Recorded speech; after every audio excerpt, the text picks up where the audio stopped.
The theme of today's talk is many paths to success. It's very appropriate. I sold a business in 2006, and a friend of mine rang me and he said, God, he says, you've done well for a fellow with limited ability. The other story that I like is that if you want to really insult somebody, it's a male one, but police have found a burnt out corpse with no brains and a small penis. Text me back to let me know you're okay.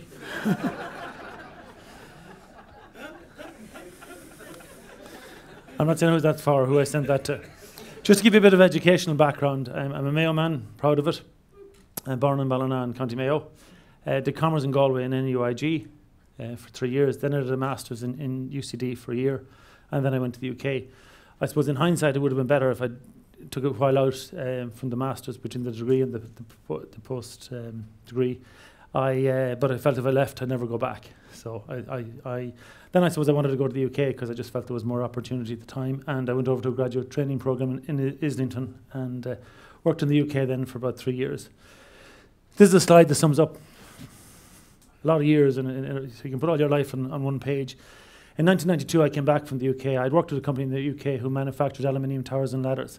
So I came back in 92 and I set up a company that sold aluminium towers and ladders, and I became their agent in Ireland. In the next 15 years, I grew that business.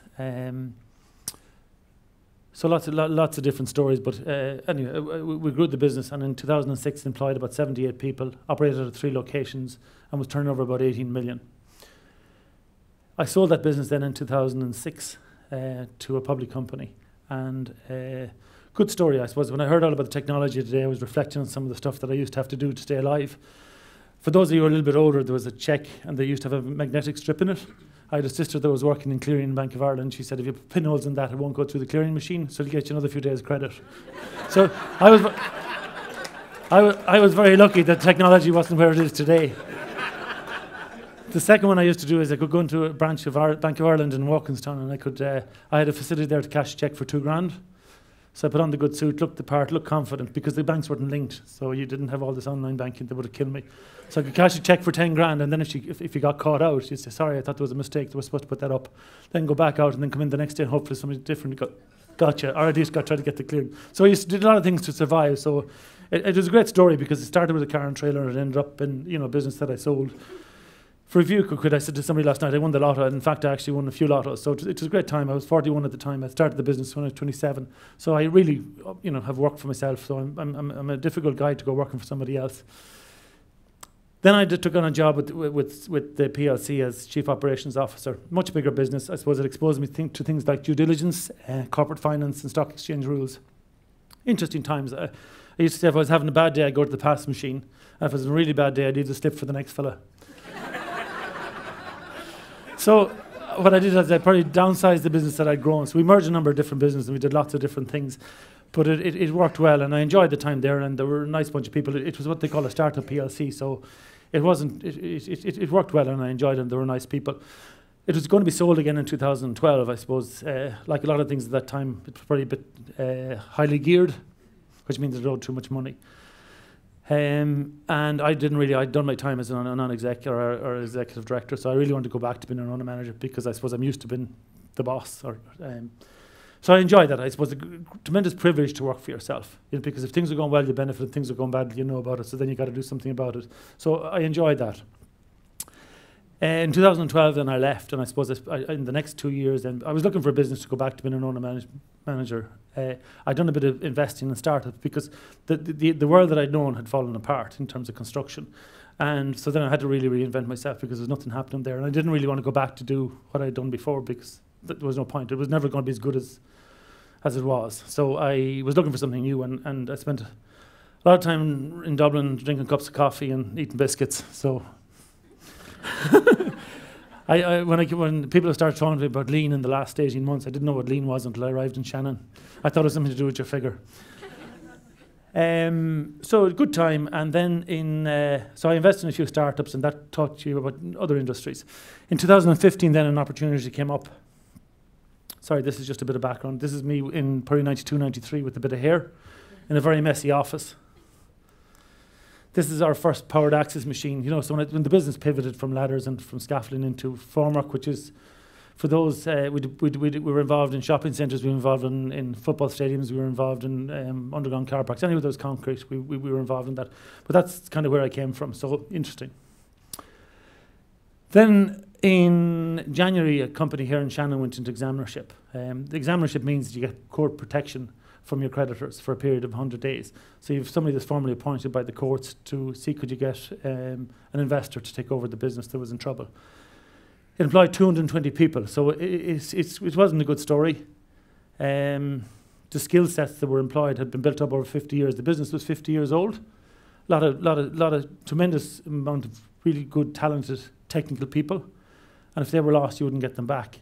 The business was losing money and had lost money for a number of years. And it was out of cash. And I suppose we'll put the cash into context in the next slide. These are the things that I looked at. I suppose the first one relates to risk. If this went wrong, right, your hangar been empty would cost you 250 grand a week or $1 million a month. So if we lost customers or we lost staff, there were the consequences of that. The business was owned by a Russian airline. And they had given us 40% of our business in 2014, so that business had to be replaced. So that was a major problem, that you were going to lose 40% of your business. You always had the fear that you would lose some of your people because, as I say, every day I drive to Shannon, I have 200 eyes watching me. Some fella knew the price of my car when I arrived. We had a lot of good people, so we needed to mind them and keep them and show them they had a future. And then I knew nothing about aviation. Now I know the difference between 767 and 757 and 737, so I feel great. We continued to do the research. I suppose what I liked about the business was that the aviation sector was going to grow. We were managing an asset for somebody that was worth 50 million. So if somebody's plane in the hangar, you had his attention. You know, it was important that he wanted to get it out of there. So the fundamentals of the business were good. You had good people, you had customers, and you had staff. There was just a bit that needed tweaking, and I felt I could make it better. And I suppose what I said in the first year was, let's make it 20% better. So what did that mean? I said, you're working 4 days a week, and I want you to work 5 days a week. The fella here smiled at me.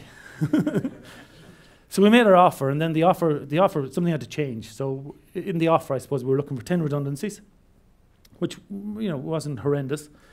We were cutting pension from 7.5% to 5%. We were asking people to work a longer week, and we were changing the shift pattern.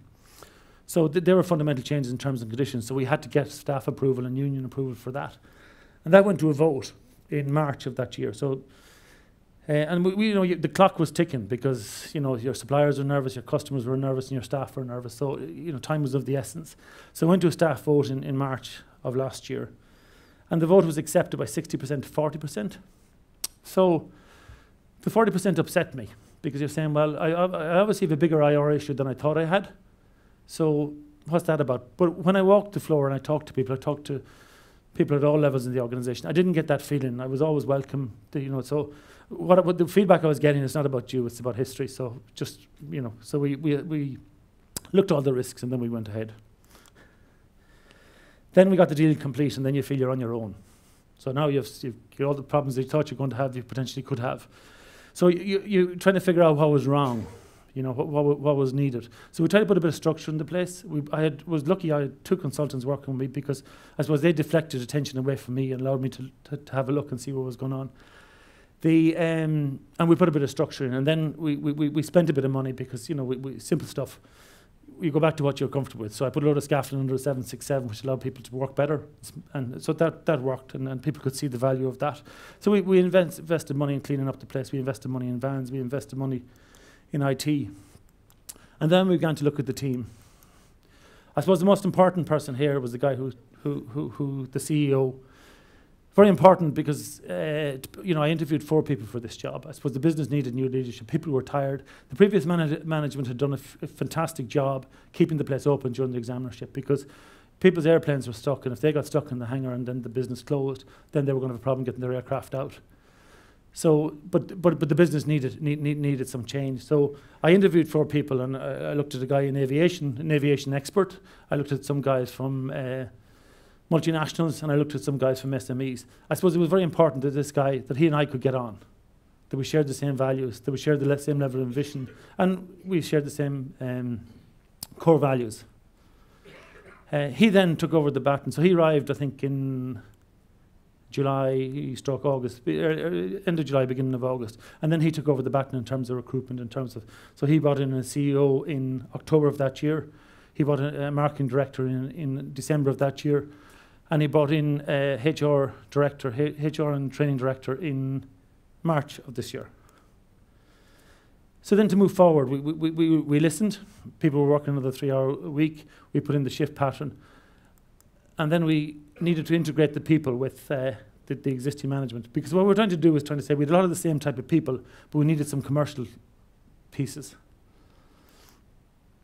So we spent a day in a hotel doing core values. And core values was new to me because I suppose in the previous life I'd grown a business, so I knew everyone as they came in the door. Where suddenly then you inherit 220 people and you say, who's related to who? Maybe that's his brother, maybe that's his aunt, maybe that's his uncle. So you just got to be very careful. So what we tried to do is get our core values aligned and publicise them. So these were very important. But then I sat in the hotel for the day and I said, this is probably costing me 10 grand. I probably could do it in half an hour. You know, customer-centric. Well, what business isn't customer-centric? You know, excellence in people, ambitious. You know, but actually they've been fantastic because we live them, and we say let's do what we say we'll do because we needed to build up that trust. People had heard a lot of stuff before and hadn't been delivered. One of the new ones was fun, and it's an important one because we begin to recruit to these values, and that has proved to be very successful. The stuff we began to do then, we did visualization in terms of, you know, we needed everyone in the organisation to know how it's happening. The quality of our meetings improved considerably. We have a CEO his epitaph will be who, what, when. So our meetings are much better in terms of who's going to do it, when are they going to do it, and what are they going to do. We did staff surveys and we did customer surveys. One of the comments came out of the customer service, which was we took to heart, was that your place looks like a backstreet garage.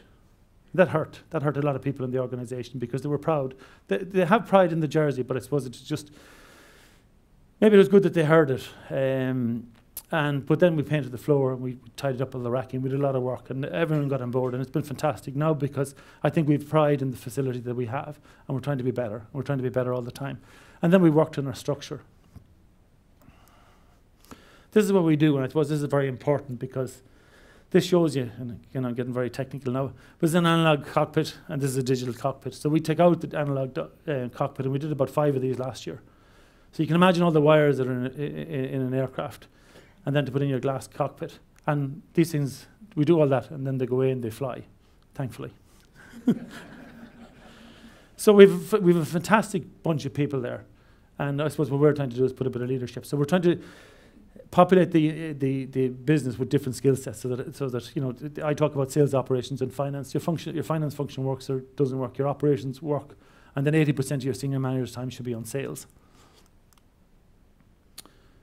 Investing in a great place to work. We invested in the facilities which I've talked about. You know, we cleaned the fencing. So what you're trying to do is with the customer, when he comes on site, begins to see there's a change here. We invested in IT, we put in new servers, we put in 40 or 50 new PCs. The canteen, you know, we're all talking about healthy eating now, which wasn't there initially. So some of us probably eat lunchtime and then we eat again when we get home, which isn't good. And we also invested in people. You know, we are a people organisation. We sell time. So we looked at our processes. We brought in experts. We did the visualisation. And I suppose the fourth one there is we wanted to be the best. We want to be the best for our staff. We want to be the best for our customers. So we want customers to keep coming back. And we want to have pride in our workplace. And we want people to have fun, and we want people to be happy. And we work on that every day. So in summary, you got to keep fighting. You can never relax in business. You know, it keeps changing. This is another step, and we got to move quickly. So you got to keep fighting. You got to keep on your toes. You can't relax. If you threw this into an MBA class in terms of a move from a scaffolding business into an aviation business, they'll probably kick you out. I'd be fairly sure. But actually, you can do it because the fundamentals, I'm saying, of any business are the same. Sales, operations and finance, and your people part. And I suppose I appreciate the people part more now than I did in a previous life because I understand it more. And I really enjoy working with this bunch of people. They're a great bunch of guys. And it's a lovely place to work, and I'm proud of the West of Ireland. In terms of your core values, again, I'm a convert.